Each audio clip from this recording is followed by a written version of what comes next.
Cek. Halo bradku, di seantero jagat Nusantara, balik lagi bareng kami Santuy Sinema yang masih siaga untuk nemenin waktu gabut kalian. Gimana kabarnya? Semoga kalian dan keluarga selalu dan terus dalam kondisi terbaik, oke? Amin. Berjudul Impact Maxima Underground, film ini akan menceritakan tentang bakat terpendam dari seorang pemuda yang punya mimpi untuk mengikuti sebuah kompetisi balapan legend dan bergengsi. Bermodal mobil tua yang selalu dihina, dia berusaha membuktikan bisa bersaing dengan para pembalap lain. Wah, banyak kepot-kepotan alias ngedrift dan juga mobil-mobil JDM yang bakal menyegarkan pandangan kita. Nah, gimana keseruannya? So, biar semangat, mari kita ucapkan sama-sama secara serentak. Oke, 1 and 2 and 3. Apa? Gaskeun, mantap.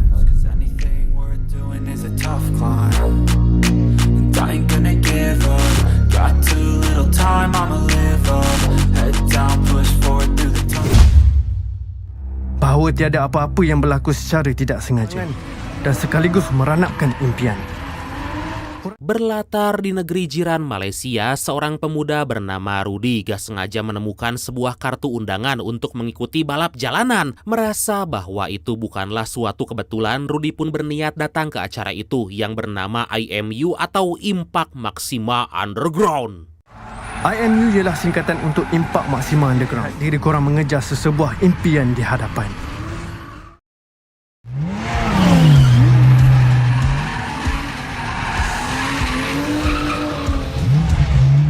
Pada malam hari, Rudy pun datang ke acara itu dan terlihat aksi kejar-kejaran antara dua mobil Nissan 240 SX yang dikendarai oleh pembalap misterius dan pemilik bengkel tempat Rudy bekerja bernama Johan. Diketahui IMU memiliki aturan berbeda dalam balapannya. Seperti kali ini, kedua pembalap diharuskan menutup sebelah mata mereka.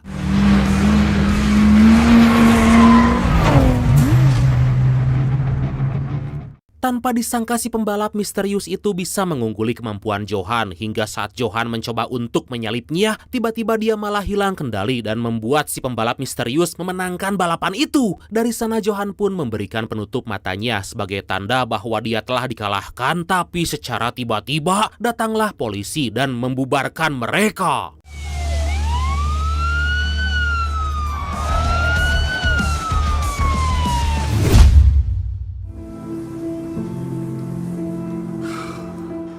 Karena kekalahan semalam, Johan terlihat rarungsing alias muram dan menanyakan pada Rudy kenapa dia bisa ada dan hadir di acara itu. Di sana Rudy pun menunjukkan kartu undangan yang sontak membuat Johan malah merobeknya. Takut Rudy sakit hati, Ray mendatanginya dan memberitahu bahwa Johan lagi bad mood, dan Ray pun menjelaskan bahwa IMU bukan kompetisi sembarangan. Kompetisi itu sangat eksklusif, hanya diikuti oleh para pembalap yang diundang khusus, dan ternyata gak ada satupun yang tahu siapa penyelenggara acara itu.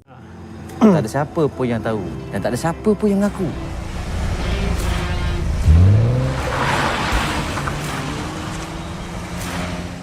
Beberapa waktu kemudian, seorang pemuda kaya raya bernama Ari ditemani pacarnya yang cantik dan manis bagaikan gula kawung, yaitu Aida, datang menggunakan Nissan Skyline IR34. Wow! Dengan sombongnya, Ari menyuruh Rudy mengganti bannya yang masih bagus. Kemudian gak berselang lama setelah membereskan pekerjaan, Rudy meminta izin pada Ray untuk membawa ban bekas Ari tadi. Kau nak buat apa? Jual? Tak. Weh, apa benda kau buat ni? Ternyata Rudy memiliki sebuah mobil balap Proton Satria Neo tua yang terbengkalai karena dia nggak punya dana untuk membeli ban. Dibantu sahabatnya yaitu Amin, Rudy pun memasang ban itu dan langsung menggaspol mobil miliknya.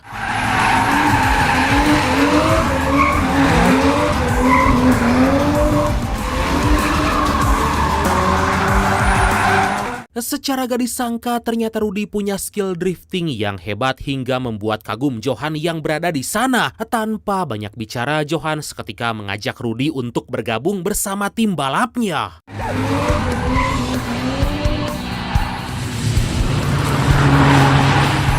Laju rupanya. Time tu semua orang tengok kau. Dalam perjalanan pulang, Rudi dan Amin gak sengaja melihat Aida yang lagi kesulitan mengganti ban mobil Nissan 350Z-nya yang bocor. Merasa wanita cantik itu butuh bantuan, Rudi dan Amin pun tentu aja langsung menghampirinya. Tapi Aida yang merasa terganggu ternyata malah pergi meninggalkan mereka. Di sisi lain terlihat Johan bersama Ray lagi kebingungan karena akibat kekalahan kemarin bengkel mereka jadi sepi dan terancam bangkrut. Sementara itu Rudi yang baru aja pulang sontak marah melihat Amin lagi mengecat mobilnya dengan cat rumah. Aduh! Tapi kekesalan Rudi gak berlangsung lama karena ada sebuah paket yang ternyata berisi undangan untuk mengikuti IMU. Aku dapat IMU ah.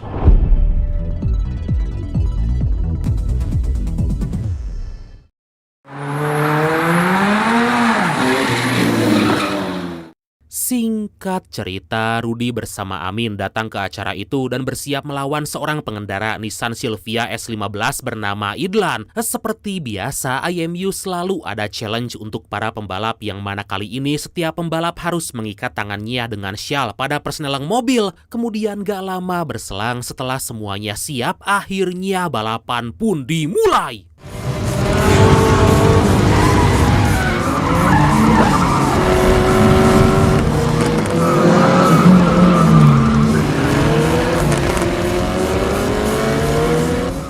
Terjadi aksi saling take over di antara mereka. Yah, walaupun Rudi hanya menggunakan mobil tua, dia bisa mengimbangi Idlan dengan Nissan Silvia S15-nya. Hingga di sebuah tikungan, tiba-tiba Idlan hilang kendali dan akhirnya Rudi bisa memenangkan balapan itu.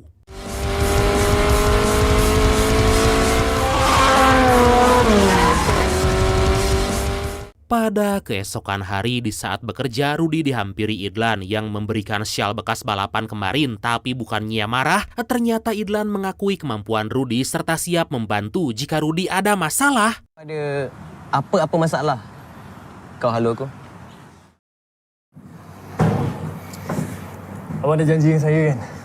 Gak lama berselang Rudi menemui Johan dan menanyakan tawarannya untuk bergabung dalam tim. Tapi sayangnya ternyata Johan dan Ray telah menjual bengkel mereka pada Ari. Seketika Ari dengan gaya tengilnya datang dan menyuruh Rudi untuk memohon padanya agar gak dipecat. Merasa gak sudi dengan suruhan itu, Rudi pun langsung pergi dan mengundurkan diri.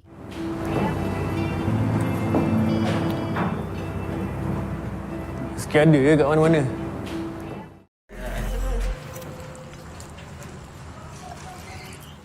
Di malam harinya saat makan bersama, Amin mengajak Rudi agar bekerja di tempat barunya yaitu toko spare part motor. Tapi di tengah obrolan, mereka dikejutkan dengan suara berisik yang ternyata sekelompok orang gak dikenal lagi merusak mobil Rudi. Sontak mereka pun mengejar tapi orang-orang itu keburu pergi. Ni mesti kerja berhari. Confirm. Spare part pun dia tahu, semua benda dia tahu, bos. Di keesokan hari akhirnya dengan terpaksa Rudi pun datang ke tempat kerja Amin berniat melamar pekerjaan di sana. Melihat tampang Rudi yang good looking seperti sayalah, si bos pun menerima tapi dengan syarat harus membuat konten untuk berjualan di media sosial.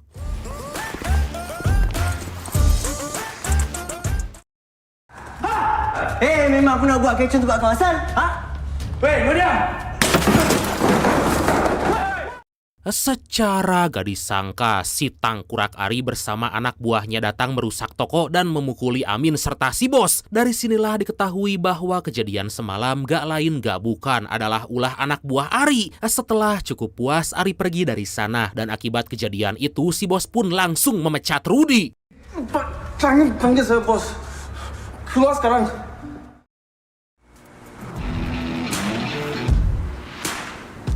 Rudi yang kembali menganggur datang ke tempat Idlan dan menceritakan segala keluh kesahnya selama ini. Di sana Idlan membahas kompetisi balapan bergengsi bernama D1 yang akan segera diselenggarakan dan merasa timnya butuh pembalap tambahan. Secara gak disangka dia mengajak Rudi untuk bergabung bersama tim dan bekerja di toko stiker miliknya.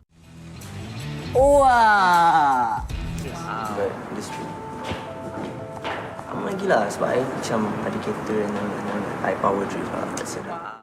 Beberapa waktu kemudian terlihat Ari lagi bertemu dengan wanita lain, tapi tiba-tiba Aida datang dan memutuskan hubungan mereka. Aida yang ingin balas dendam langsung mengajak Rudy untuk jalan-jalan dengan Nissan 350Z-nya.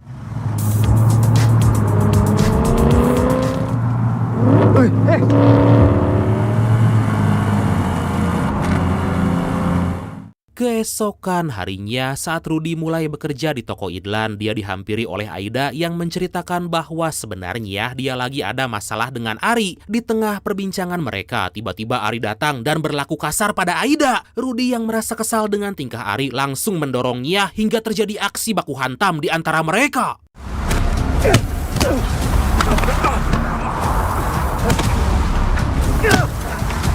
Beruntung sebelum Ari babak belur, Aida segera memisahkan Rudy dan memastikan pada Ari bahwa mereka udah gak ada hubungan apa-apa lagi.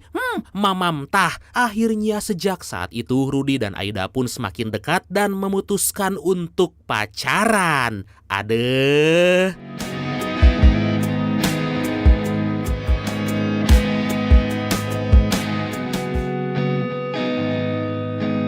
Sayang aku? Sayang? Air kosong satu, sayang. Sejenak berpindah pada Amin yang baru pulang kerja pergi menemui teman-temannya untuk sekedar ngopi-ngopi santai. Tapi seorang teman Amin malah membandingkan Amin dengan Rudy yang udah punya tim balap serta mengejek Amin sebagai sampah masyarakat. Mendengar perkataan itu, sontak Amin pun marah dan menghajar bebenguk mereka.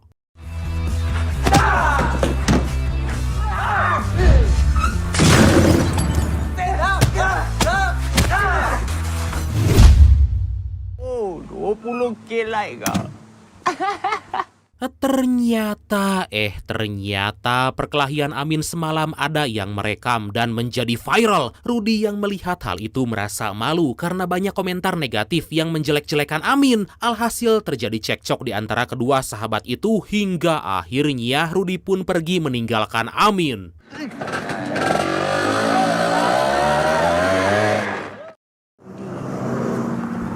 Kesan kau macam setuju je dengan nak balik tu. Merasa pusing 7 keliling, Rudy menceritakan semuanya pada Aida karena menyesal telah memaki-maki Amin. Di sana Aida yang tahu bahwa Rudy akan mengikuti Diwan melalui tim Idlan menyuruhnya untuk keluar karena yakin sifat jahat Idlan dan Ari gak ada bedanya. Aida juga siap menghubungi penyelenggara Diwan untuk mengikut sertakan Rudy, dan dari sinilah kita mendapat fakta bahwa ternyata selama ini Aida adalah penyelenggara IMU dan juga si pembalap misterius. Oh, begitu toh. Akulah orang di belakang IMU.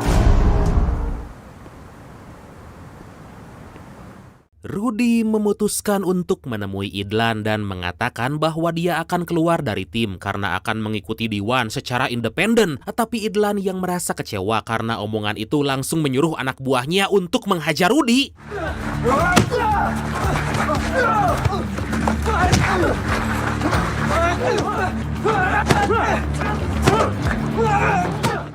Beruntung Amin datang tepat waktu dan membawa kabur Rudy untuk menemui Aida, dan di sana Amin mengatakan jika dia udah tahu dari Ray tentang niat jahat Idlan yang akan melakukan segala cara, salah satunya mengambil hati Rudy agar mau mengalah saat kompetisi nanti. Di sana Aida pun menawari mobilnya untuk Rudy gunakan, tapi Rudy menolak dan lebih memilih mobil Proton Satria Neo miliknya.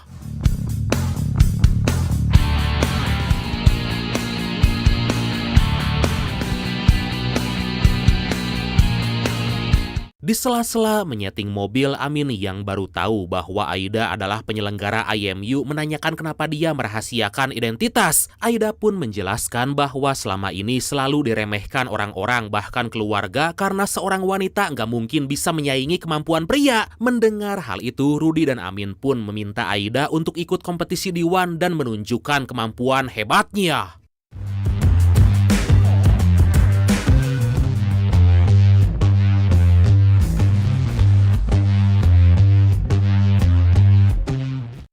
Singkat cerita, akhirnya kompetisi di One pun diadakan. Terlihat beberapa pembalap termasuk Ari yang menggunakan Nissan Skyline IR34, Idlan dengan Nissan Silvia S15-nya. Dan gak cuma itu aja, ternyata Aida sang pembalap misterius juga ikut dalam balapan itu menggunakan Nissan 240 SX. Kemudian setelah para pembalap bersiap, akhirnya balapan itu pun dimulai.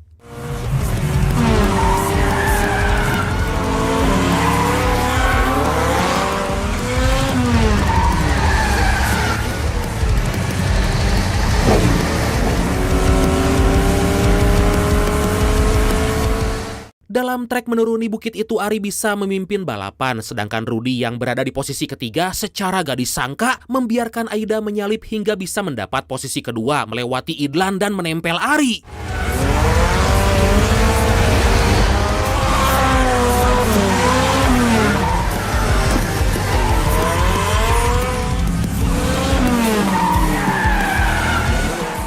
Terjadi aksi kejar-kejaran serta drifting yang memukau antara 240 SX dengan Skyline IR45.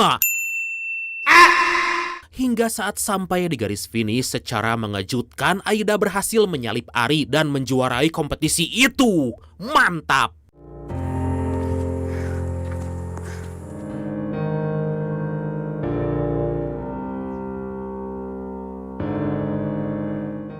Dari sinilah kita mengetahui alasan Rudy mengalah karena Aida ingin menunjukkan kemampuannya pada sang ayah yang ternyata penyelenggara acara di One. Di sana Aida pun menagih janji pada ayahnya, tapi sang ayah hanya memberitahu bahwa ini hanyalah permulaan. Kira-kira gimana ya kelanjutannya? Dan akhirnya film ini pun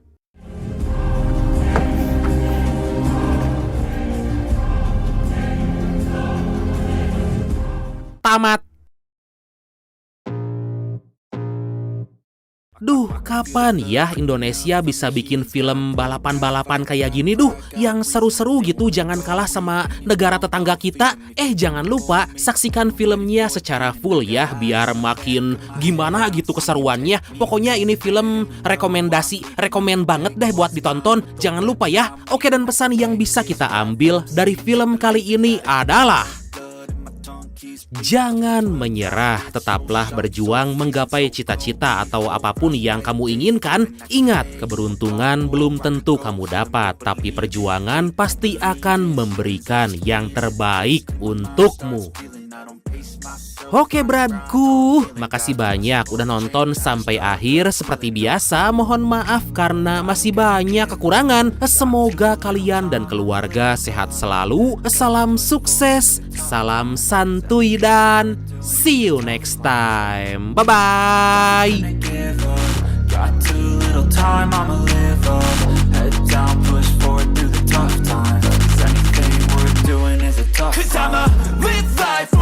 Yeah, I'm here to get it. I got drive, got sight, always have a vision. I go by at night, I be in my feelings. I'ma be fine, need time, and I'll soon be winning. I live life for the fight, yeah, I'm here to get it. I got drive, got sight, always have a vision. I go by at night, I be in my feelings. I'ma be fine, need time, and I'll soon be winning. I can feel the blood creeping up from the heathens. Got will, got fight, got pride, got reason. If they wanna go eat, you know I'm gon' feed them. If you're coming for me,